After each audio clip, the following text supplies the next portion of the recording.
Bismillahirrahmanirrahim. Assalamu alaikum wa rahmatullahi wa barakatuh. Avant d'aller plus loin, si ton cœur cherche la paix, abonne-toi maintenant à Lumière d'Allah. Écris en commentaire un seul mot, soujoud, ou une courte invocation qui vient de ton cœur. Et partage ce rappel autour de toi. Peut-être qu'un simple rappel sera la cause d'un apaisement immense pour quelqu'un. Reste avec moi jusqu'à la fin, car il y a une surprise spirituelle qui pourrait transformer ta manière de te prosterner dès ce soir. As-tu déjà posé ton front au sol, avec un cœur lourd? Pas un sujoud rapide, pas un geste automatique, mais un sujoud chargé de fatigue, de déceptions silencieuses, de questions sans réponse, des soucis qui s'accumulent, des messages qui ne viennent pas, des portes qui semblent fermées malgré tes efforts, des nuits où ton esprit refuse de se taire. Et tu continues, tu te tiens debout, tu récites, puis tu descends. Ton front touche la terre. Et à cet instant précis, tout change. Parce que ce moment n'est pas ordinaire. Le prophète, que la paix et le salut d'Allah soient sur lui, nous a enseigné que le serviteur est le plus proche de son Seigneur lorsqu'il est en prosternation, le plus proche. Pas quand il parle beaucoup, pas quand il montre aux autres, pas quand il est fort, mais quand il est au sol. Le sujoud n'est pas seulement un mouvement dans la prière. Ce n'est pas une transition entre deux versets. C'est un retour vers celui qui te connaît mieux que toi-même. C'est un abandon. Tu déposes ton orgueil. Tu déposes ton besoin de contrôle. Tu déposes ton illusion de tout maîtriser. C'est un refuge. Quand tout semble instable autour de toi, la terre sous ton front devient plus solide que toutes les certitudes du monde. Regarde la sagesse de ce geste. La partie la plus noble de ton corps, ton visage, est posée sur ce que les gens piétinent. Et dans cette position d'humilité totale, tu es élevé. Quand tu es en sujoud, tu es au point le plus bas physiquement, mais au point le plus élevé spirituellement. Les gens peuvent ne pas voir tes larmes. Les gens peuvent ignorer ton combat. Mais Allah voit. Allah entend. Allah sait. Et dans ce moment sacré, il existe une clé. Pas une formule compliquée. Pas un secret inaccessible. Une clé simple, mais puissante. Invoquer Allah par ses noms. Non. Allah nous dit dans le Coran, « À Allah appartiennent les plus beaux noms. » Invoquez-le donc par eux. 7. 180. Ce verset n'est pas seulement une information, c'est une invitation. Chaque nom d'Allah est une lumière. Certains noms rassurent, d'autres élèvent, d'autres guérissent, d'autres pardonnent. Chaque nom révèle un aspect de sa grandeur. Quand tu dis « Ya Allah », tu appelles la majesté. Quand tu dis « Ya Rahman », tu appelles la miséricorde qui englobe tout. Quand tu dis « Ya Rahim », tu appelles la douceur qui soigne les cœurs brisés. Et lorsque tu l'appelles par ces noms, tu n'informes pas Allah de ta situation. Tu transformes ton propre cœur. Tu rappelles à ton âme qui est ton Seigneur. Tu rappelles à ton cœur que rien n'est impossible pour lui. Imagine, tes problèmes ne disparaissent peut-être pas immédiatement, mais ton regard sur eux change. Ton anxiété diminue. Ta respiration se calme. Ta confiance revient. Parce que tu n'es plus seul face à l'épreuve. Aujourd'hui, je veux te partager 2 noms à prononcer en sujoud. 2 noms qui apaisent les cœurs. 2 noms qui ouvrent les portes invisibles. 2 noms qui, lorsqu'ils sont murmurés avec sincérité pendant que ton front touche la terre, peuvent transformer non seulement ta situation, mais ton intérieur. Reste attentif. Respire profondément et prépare ton cœur. Car ce que tu vas entendre ensuite n'est pas simplement une information, c'est une pratique, et peut-être, par la permission d'Allah, le début d'un changement silencieux dans ta vie. Un Ya Allah. Il y a des moments où les mots deviennent trop petits pour ce que tu ressens. Des moments où même les invocations semblent insuffisantes. Tu ne sais plus quoi demander. Tu ne sais plus comment demander. Et c'est là que le nom Allah devient suffisant. Ya Allah. Ce nom n'est pas un simple mot. Il n'est pas une formule. Il n'est pas une répétition vide. C'est le nom suprême. Le nom qui englobe tous les attributs parfaits. Le nom qui contient la puissance absolue et la miséricorde infinie. Le nom qui n'a pas besoin d'être expliqué pour être compris par le cœur. Quand tu dis « Ya Allah », tu ne prononces pas seulement un son. Tu appelles celui qui a créé les galaxies sans effort. Celui qui fait battre ton cœur sans que tu t'en rendes compte. Celui qui connaît la profondeur de tes pensées avant même que tu les formules. Il connaît la tristesse que tu caches derrière ton sourire. Il connaît les batailles silencieuses que personne ne voit. Il connaît les doutes que tu n'oses avouer à personne. Ya Allah. Ce nom rassemble la majesté et la proximité. Il est immense, mais il est proche. Il est puissant, mais il est doux avec ses serviteurs. Quand tu es en sujoud et que ton front touche la terre et que tu murmures « Ya Allah », tu reconnais que tu n'as aucun pouvoir sans lui. Tu reconnais que tout ce que tu cherches se trouve déjà entre ses mains. Le nom Allah est un refuge. Quand les gens te déçoivent, quand les plans échouent, quand les solutions humaines semblent insuffisantes, tu dis « Ya Allah » et quelque chose se stabilise en toi. Ce nom te rappelle que rien n'échappe à son contrôle. Aucune injustice, aucune larme, aucune injustice subie, aucune difficulté. Tes problèmes te paraissent immenses, mais face à celui qui dit « sois » et la chose est, ils deviennent petits. Quand tu dis « Ya Allah » en sujoud, tu ne demandes pas seulement une solution. Tu demandes sa présence.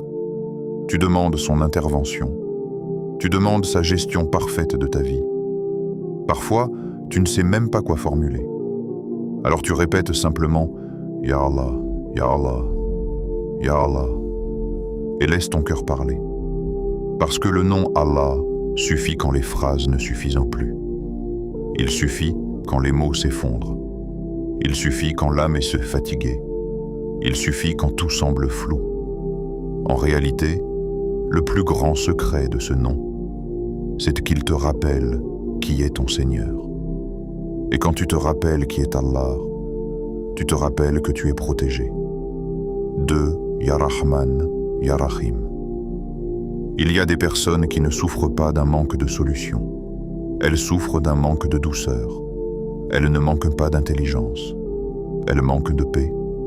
Elles ne manquent pas d'effort. Elles manquent de miséricorde. Et c'est là que les noms Ar-Rahman et Ar-Rahim deviennent une lumière. Ar-Rahman, la miséricorde qui englobe tout, la miséricorde qui atteint le croyant et le non-croyant. La miséricorde qui nourrit, protège, retarde le châtiment, pardonne encore et encore. Ar-Rahim, la miséricorde spéciale, la miséricorde intime. La miséricorde réservée à ceux qui reviennent vers lui, même après s'être éloignés. Quand tu dis « Ya Rahman », tu reconnais que même si tu es faible, sa miséricorde est immense. Quand tu dis « Ya Rahim », tu reconnais que même si tu as fauté, sa porte n'est pas fermée. Combien de fois avons-nous pensé « Je ne mérite pas qu'Allah m'aide » ? Combien de fois avons-nous senti la culpabilité peser plus lourd que nos problèmes? Mais ces deux noms brisent ce mur.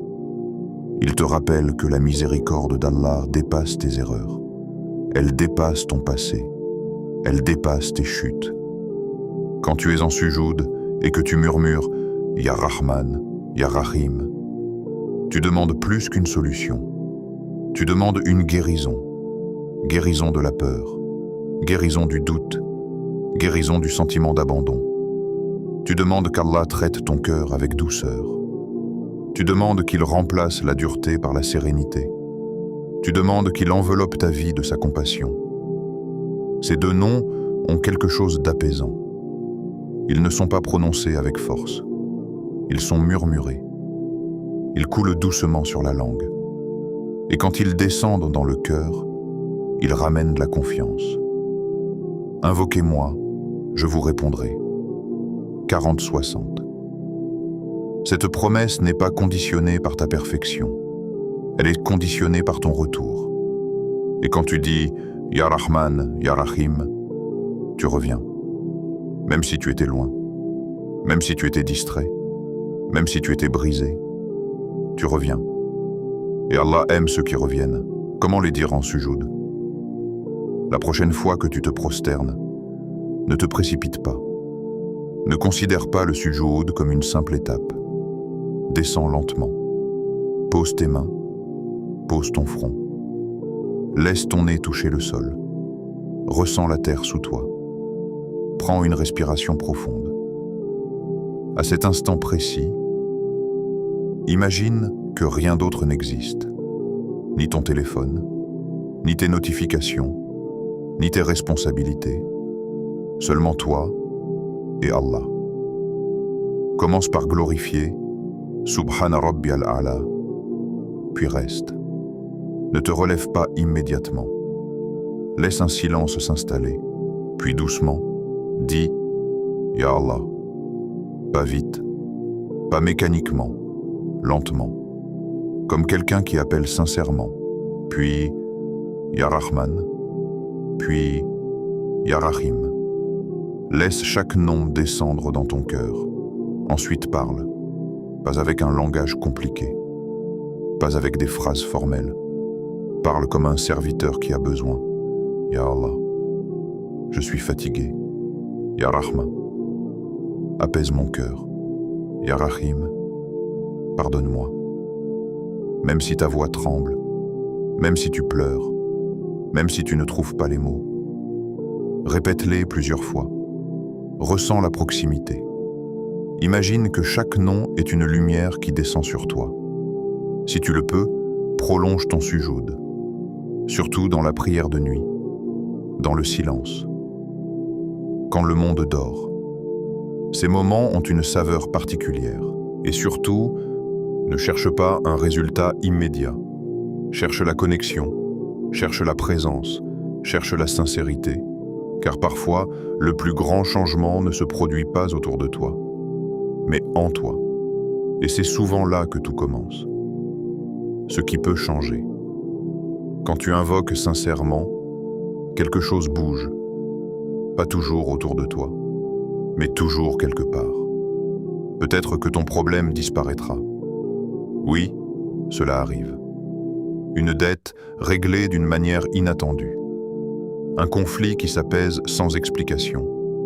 Une porte professionnelle qui s'ouvre alors que toutes semblaient fermées. Peut-être qu'une solution inattendue apparaîtra. Un appel, une rencontre, une opportunité que tu n'avais même pas envisagée. Peut-être qu'Allah ouvrira une porte que tu n'avais jamais vue, parce que tu regardais dans la mauvaise direction. Mais parfois, le plus grand miracle n'est pas visible. Il est intérieur. Imagine une mer agitée, des vagues fortes, un vent violent, puis soudain, le vent ralentit, les vagues diminuent, la surface se calme. La mer est toujours là, les profondeurs existent toujours. Mais la tempête n'est plus. C'est cela, le miracle intérieur. Une paix soudaine. Pas parce que tout est réglé, mais parce que ton cœur cesse de paniquer. Une certitude nouvelle. La certitude qu'Allah gère ce que tu ne peux pas gérer. Une confiance retrouvée. La confiance que ce que tu vis a un sens, même si tu ne le comprends pas encore. Il y a des gens qui ont vu leur situation changer. Et il y a des gens qui ont vu leur regard changer. Parfois, Allah enlève l'épreuve. Parfois, il renforce celui qui la traverse. Regarde l'histoire du prophète Younous, alayhi salam. Il était dans l'obscurité, dans le ventre du poisson, dans les profondeurs de l'océan, dans la solitude absolue. Extérieurement, rien ne laissait penser qu'une issue était possible. Mais intérieurement, il a invoqué, il a reconnu, il est revenu vers Allah. Et Allah lui a répondu. L'univers entier obéit à Allah. Les mers, les créatures, les événements. Aucune situation n'est trop complexe pour celui qui a créé les lois de l'univers. Aucun dossier n'est trop compliqué. Aucune injustice n'est trop enracinée. Aucune tristesse n'est trop profonde. Quand tu invoques en sujoud, tu ne forces pas le destin. Tu te reconnectes à celui qui le contrôle. Et parfois, la première chose qu'il change, c'est toi. Ton impatience devient patience. Ta peur devient tawakkul. Ton agitation devient sérénité. Tu commences à voir des signes, des petites facilités, des petites ouvertures. Et même si la situation n'est pas encore parfaite, tu n'es plus écrasé. Tu te tiens droit intérieurement, parce que tu sais que ton Seigneur t'a entendu. Et quand un serviteur est entendu par Allah, il n'est jamais abandonné. Un rendez-vous avec Allah. Il existe des rendez-vous que tu n'oublies jamais, des moments importants, des entretiens décisifs, des rencontres marquantes. Mais il y a un rendez-vous que beaucoup négligent, alors qu'il est le plus important de tous. Le rendez-vous avec Allah. Pas celui du jour du jugement, celui de cette nuit, celui du sujoud.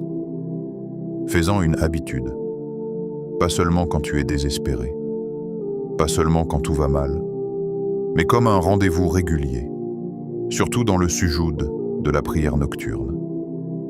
Quand tout le monde dort, quand les lumières sont éteintes, quand les voix se taisent, quand le monde est silencieux. Il y a quelque chose de particulier dans ces heures. Les distractions disparaissent, les regards des gens ne sont plus là, les obligations sont suspendues. Il ne reste que toi et lui. C'est dans ce silence que les cœurs se dévoilent vraiment. Tu n'as plus besoin de paraître fort. Tu n'as plus besoin d'expliquer. Tu descends en sujoud et tu parles. Pas longtemps peut-être, mais sincèrement. Un rendez-vous avec Allah ne nécessite pas de longues paroles. Il nécessite une présence. Même 5 minutes.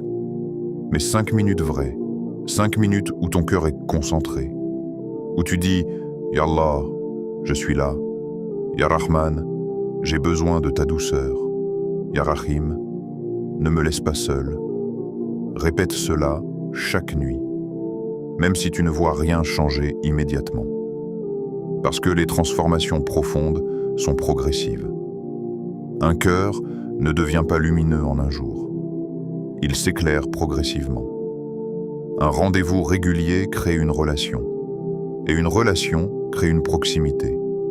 Et la proximité crée la confiance. Avec le temps, tu commenceras à attendre ce moment, à désirer ce sujoud nocturne, à ressentir un manque si tu le rates, parce que tu comprendras que ce n'est pas une obligation, c'est un privilège. Le privilège d'être entendu par le Seigneur des mondes.